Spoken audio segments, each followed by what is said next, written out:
हमने आपको दी थी बड़ी ही इंटरेस्टिंग अपडेट कि कैसे अनिरुद्ध बॉन्दिता की याद में तड़प रहा है, और जैसे जैसे संपूर्णा उसके आगे सब कुछ साफ साफ बता देगी, वैसे ही अनिरुद्ध को अकल आ जाएगी कि उसने बॉन्दिता के साथ बिल्कुल भी ठीक नहीं किया है, और वो बॉन्दिता से मिलने के लिए तुलसीपुर छोड़कर चला जाएगा उसके गांव।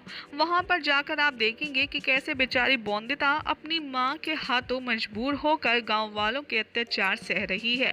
जहां बॉन्दिता ने अपनी मां को संपूर्ण और उसके पति के बारे में सब कुछ बताया था, साथ ही ये भी बताया था कि बॉन्दिता ने कैसे उन दोनों के रिश्ते को बचाने के लिए झूठ बोला था अनिरुद्ध से, और उसी के चलते अनिरुद्ध ने बॉन्दिता को घर से, अपनी हवेली से, अपनी जिंदगी से बाहर का रास्ता दिखा दिया।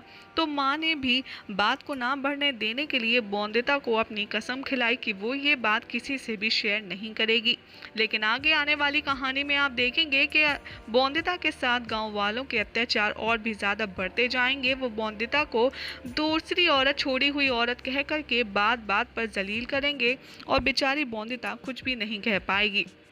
अपकमिंग ट्रैक में आप देखेंगे कि एक तरफ तो अनिरुद्ध बॉन्दिता से मिलने के लिए हर मुमकिन कोशिश करके अपनी सगाई छोड़ के और सौदामिनी की फिक्र छोड़ के वो बॉन्दिता के पास तुलसीपुर छोड़कर उसके गांव आ रहा है। लेकिन जैसे ही वो आएगा अनिरुद्ध तुलसीपुर, वो देखेगा बॉन्दिता गांव वालों के साथ बहुत ज़्यादा अत्याचार कर रही है, और गांव वाले बॉन्दिता को बहुत ही ज़्यादा बुरा भला कह रहे हैं। वहां जाकर के बॉन्दिता का हाल देखकर उसे अपने लिए हुए फैसले पर बहुत बड़ा पछतावा होगा, और वो सोचेगा कि कैसे उसके एक फैसले ने बॉन्दिता की पूरी ज़िंदगी खराब कर दी, और कैसे उसी की वजह से, उसके एक खराब फैसले की वजह से बॉन्दिता को कितना अत्याचार सहना पड़ रहा है।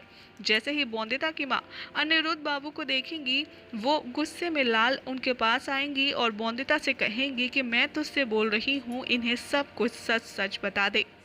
अब देखना होगा बेहद इंटरेस्टिंग कि जिस माँ ने कसम दी थी बॉन्दिता को अपनी जुबान सिलने के लिए, क्या वही बॉन्दिता अपनी माँ के कहने पर अनिरुद्ध को सारा सच बता देगी? क्या अनिरुद्ध ये घिनौना सच सुनने के बाद सौदामिनी का, उसकी आंखों पर से सौदामिनी की दोस्ती का पर्दा उठ पाएगा? क्या बॉन्दिता को वो वापस घर ले जाएगा? ये सब कुछ देखना होगा बेहद दिलचस्प।